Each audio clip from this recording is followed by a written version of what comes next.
The return of Pokémon Mystery Dungeon in 2020 was a big moment for fans. Despite Rescue Team DX being a remake, it was the first new entry in the ongoing spin-off in 5 years, and even sold relatively well, reaching nearly 2 million units by the end of 2022. But what many Pokémon Mystery Dungeon fans may not realize is that it isn't exclusive to Pokémon. The Mystery Dungeon series is older than Pokémon itself, originating in Japan in 1993 with, of all things, Dragon Quest. It has since spread to several other series, but what are its origins, and what other games have used the format that you may not even realize? Well, it all begins long before Dragon Quest in 1980 with a little game called Rogue. Inspired by Dungeons & Dragons and the classic text-based game Colossal Cave, Rogue casts players as an adventurer that must explore the levels of a dungeon in order to reach the bottom and retrieve a great treasure. Equipment, weapons, and various items can be found along the way, but where it differed was in how it treated death. If the player died, they were dead for good, with even save states unable to be reloaded. Players had to retry from the beginning. However, the layout of the dungeon would change with every attempt, keeping the gameplay fresh. Now, only so much of this is utilized in Mystery Dungeon games, but if you are ever curious about the origin of the term roguelike or roguelite, this is the game that spawned them. And if you've played any roguelike game, you know that it can be quite the investment. Dying, trying again, getting better, it takes a lot of time. So why not maximize it with a little help from our sponsor for this video, Factor 75. Thanks to their no-hassle prepared foods, there's no need to think about what you'll make for lunch or dinner. Just grab one of the chef-quality meals, heat it up in just 2 minutes, and bam! You can continue exploring Mystery Dungeons to your heart's content. There's no need to even worry about the cleanup. And Factor 75 has something for everyone, whether it's keto, calorie smart, vegan, or vegetarian. With over 27 meal options every week, you're bound to find that food that just calls to you. The plans range from 4 to 18 meals per week, with the exact number being customizable to fit your needs. Got a big gaming weekend planned? Order up some Factor 75 to ensure you don't miss a moment. It's certainly more convenient than fast food or ordering in while sticking to your diet. I've had my fair share of Factor 75 in the past, and I was shocked at how good it all tasted. It's nutritious, delicious, and stuffed with options. A great way to try something new, which I'm always on the lookout for. Get 50% off your first Factor box and free wellness shots for life using my link. That means you can choose 2 free wellness shots from 3 available flavors for every order while you're an active subscriber. Click the link in the description or scan the QR code with your phone. Thanks once again to Factor for sponsoring this video. Take the mystery out of what you'll be eating. Speaking of, how did Mystery Dungeon come to be? Well, in 1992, Chunsoft had finished developing Dragon Quest V for the Super Famicom, the first in the series for the system, and the last developed by the original team. Koichi Nakamura, who had directed all 5 mainline Dragon Quest titles up to that point, was approached by Seiichiro Nagahata, a corporate planning officer at the company. They quickly decided that they wanted to work on a different game, and Nagahata suggested looking to Rogue for inspiration. And so Nakamura spent a week playing the game to try and understand its appeal, ultimately deciding that it was the high level of difficulty that made the game so much fun. The two then suggested to the team that they should make a game similar to that. However, many members outright rejected the idea, showing no interest in the concept at all. It was only after significant explanations of the genre and Nakamura's general persistence that a team of developers finally relented. They would then need to decide on a setting, as they wanted the game to have a wider appeal by setting it within an established franchise. Nakamura thought Dragon Quest was the perfect candidate, while Nagahata thought The Legend of Zelda would be the ideal choice. However, Chunsoft was simply too small to approach Nintendo for the idea, and so Nakamura spoke with the creator of Dragon Quest, Yuji Horii. After listening to the proposal, Horii agreed to the spin-off, the first ever for the franchise, but stepped in as an advisor, making certain suggestions that would make the game less difficult, such as not needing to identify items before using them. But the biggest decision would be the game's choice of hero. Rather than the typical hero who must save the world, the team at Chunsoft wanted a character who would have a reason for hunting treasure in a dungeon while also being comical enough to fall into a dungeon in many different ways. And so Nakamura chose Torneko, the beloved shopkeeper who had joined the party back in Dragon Quest IV, as it would make sense that he would hunt for treasures to fill a shop. But this also meant that the permadeath element of Rogue couldn't be implemented, so instead Torneko would have the option to return to the last dungeon he fainted in. Dragon Quest was designed for kids after all, so it had to be accessible to anyone. It was from here that many of the hallmarks of the Mystery Dungeon genre took shape. Like Rogue, the floors of the dungeon would randomize their layouts every time the player entered, with each dungeon having its own theme. With each move or action that Torneko took, so too did the enemies, making proper planning vital to players.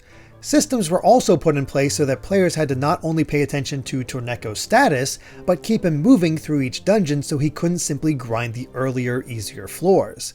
The former is why Torneko has a hunger system that must be refilled on occasion, as its health will deplete if it's empty. The latter explains the presence of earthquakes that will occur if the player takes too many turns on the current floor, forcing them to drop to the next level. Finally, a translucent map is always visible, showing the layout of the dungeon as well as where Torneko, the monsters, items, and traps were at all times.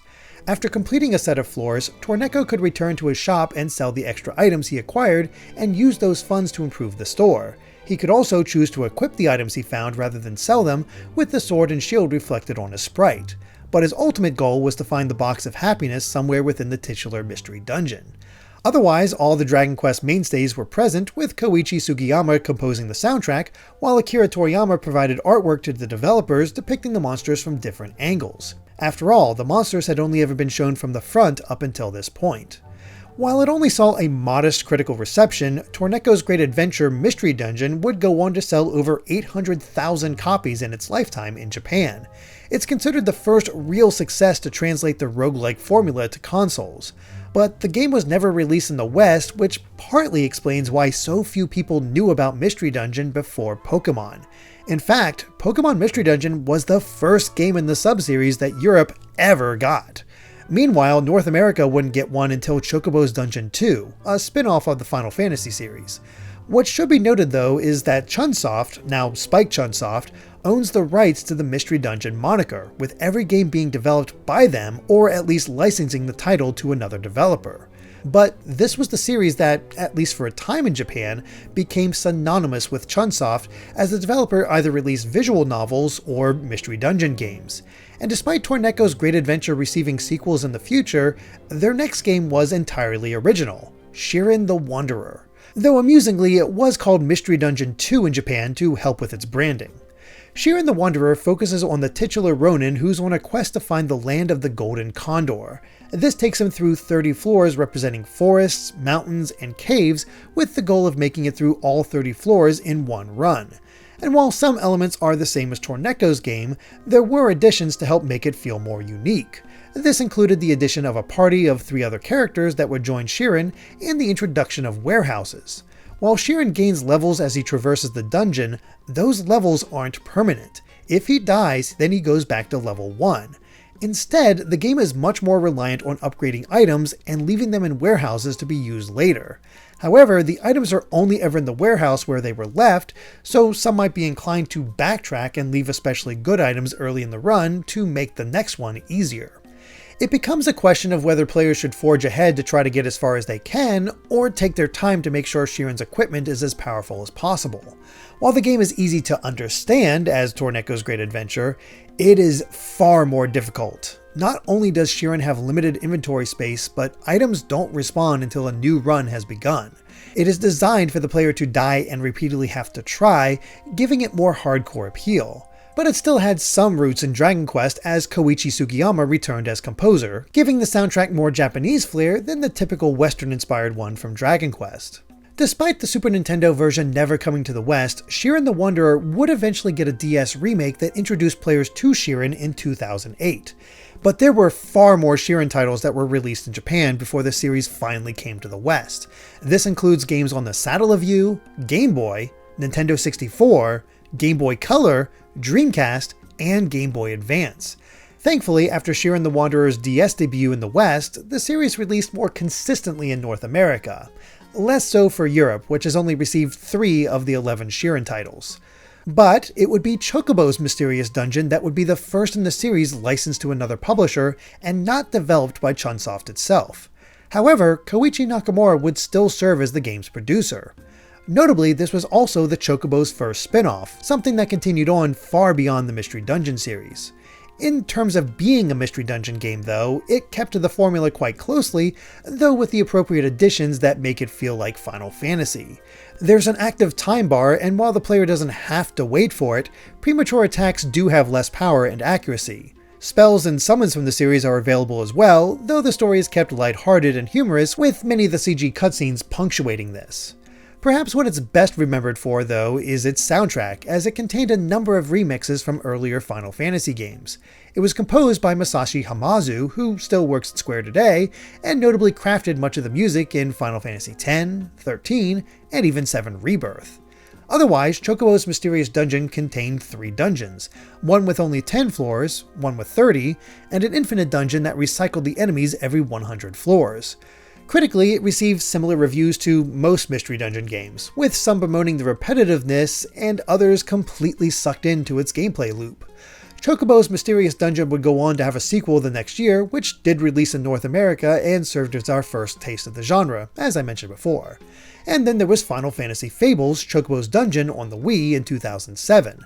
That even received a remake in 2019 for the Switch and PlayStation 4, and is generally considered the best of the Chocobo dungeons. But it wasn't until 1999 that another Mystery Dungeon in the Dragon Quest series was created, once again casting players as Torneko. Titled Torneko the Last Hope, it shows the merchant returning to his hometown only to discover it's suffering from a terrible curse. Only by exploring the depths of a mystery dungeon can he find the cure. The game mostly plays the same as the original, including the use of 2D sprites, though Torneko can't store items until he rebuilds a storehouse. It is possible to temporarily save in the middle of dungeons so a player can stop midway through, though it is deleted upon reloading. Otherwise, there were more weapons available and over 130 monsters to fight, making it an attractive prospect for Japanese players. And although it sold well enough in Japan, its release in North America saw it ignored and heavily criticized. Many found it too difficult, too archaic, and without enough charm to see players through its bare-bones story. It didn't help that the box art was this. I think Slime's face says it all, really. Needless to say, this would be the first, last, and only Dragon Quest Mystery Dungeon released in the West. It's a shame too, as the third game, released for the PlayStation 2, expanded Torneko's party, featured 3D graphics, and far more locations. Then there's the Dragon Quest VIII prequel, Young Yangus and the Mystery Dungeon, which naturally focuses on the character of Yangus as a boy. He's sucked into the world of a mysterious pot and must explore together with various other characters from Dragon Quest VIII and even Torneko to explore the Mystery Dungeon, amass treasure, and find a way home. It changes things up from Torneko's games by allowing Yangus to recruit up to 3 monsters to join his party. Considering the popularity of Dragon Quest VIII in the West, and the character of Yangus in particular, it's a shame it was never localized. Oddly, 2004 saw the release of 3 Mystery Dungeon games in series that never had them before or since. One set in the world of Gundam, one as part of the Twin Beast series, and one based on the Tower of Druaga. While the first 2 were limited to mobile, the Nightmare of Druaga actually released on the PlayStation 2 with a North American localization to boot. The game is filled with content as the player can take on side dungeons in addition to the main ones, along with the ability to combine items. However, the game is brutally difficult, as the dungeons are also limited in light, with the player having to offer items to a goddess to help their armor glow. Death also results in the loss of all items and half the player's gold, making for an unrelenting mystery dungeon. But it was 2006 that marked the beginning of the Pokémon Mystery Dungeon spin-offs. And although critics lambasted Red and Blue Rescue Team, it didn't matter. It was a new Pokémon game where the player literally became a Pokémon, becoming friends and recruiting new allies as they explored dungeons and expanded this world. It was the best-selling Mystery Dungeon game in years and launched the sub-series as one of the most beloved in the franchise. Players appreciated how later games told more complex stories involving Pokémon than they ever received before, with 6 unique games eventually releasing. And while this did encourage Chunsoft to localize Shiren the Wanderer from this point on, few other series capitalized on this new recognition, whether in or out of Japan. The only exceptions were 2 Etrian Odyssey games, which combined elements of both series, and Mystery Chronicle One-Way Heroics, a spin-off of an indie game that took the concepts of Mystery Dungeon and mixed them with the idea that players could only move one way since the world was constantly growing smaller around them. However, it's been 4 years since any Mystery Dungeon game got released, that being Pokémon Rescue Team DX. and despite the success of its return, there's been no indication of a new Pokémon Mystery Dungeon, remake or otherwise. With that said, the genre isn't completely gone, as January 2024 marked the return of Shiren the Wanderer, the first new game in that franchise in 14 years. This new release was spurred on by the surprise success of the Tower of Fortune and the Dice of Fate port from 2020, and it's thanks to that Shiren the Wanderer Mystery Dungeon of Serpent Coil Island saw the light of day and again surpassed expectations, becoming the fastest selling entry in the Shiren franchise. Critics have even lauded it as Chunsoft made the early game more forgiving to help players ease into the notably difficult series. There are even slight multiplayer elements that allow players to help one another, and a revised UI to help in the age of streaming. Many still found it clunky in execution, but it's a legitimate success, though I was unable to find out how well it's done in the West so far. But due to this success, many fans have asked Chunsoft for new entries in the Pokemon or Dragon Quest Mystery Dungeon series, but they've responded that it's ultimately up to the rights holders. Still, it does give hope that the Mystery Dungeon franchise can live on, whether through Shiren or the various spin-offs the series has inspired. Though it's something to keep in mind for those who love the Pokemon Mystery Dungeon series. It may not be exactly the same as those games, but Mystery Dungeons of various flavors are available to play, and supporting them does lend credence to the genre. Perhaps Shiren the Wanderer could be a new favorite, or maybe one of the older games is down your alley. But what is your history with the Mystery Dungeon series? Did it begin with Pokemon, Dragon Quest, Final Fantasy, or something else? Let us know in the comments, and if you enjoyed this video, please consider subscribing to Good Vibes Gaming, hitting the like button, and ringing that bell. We also have a Patreon at patreon.com/gvgaming with plenty of extra perks. Until next time, bye!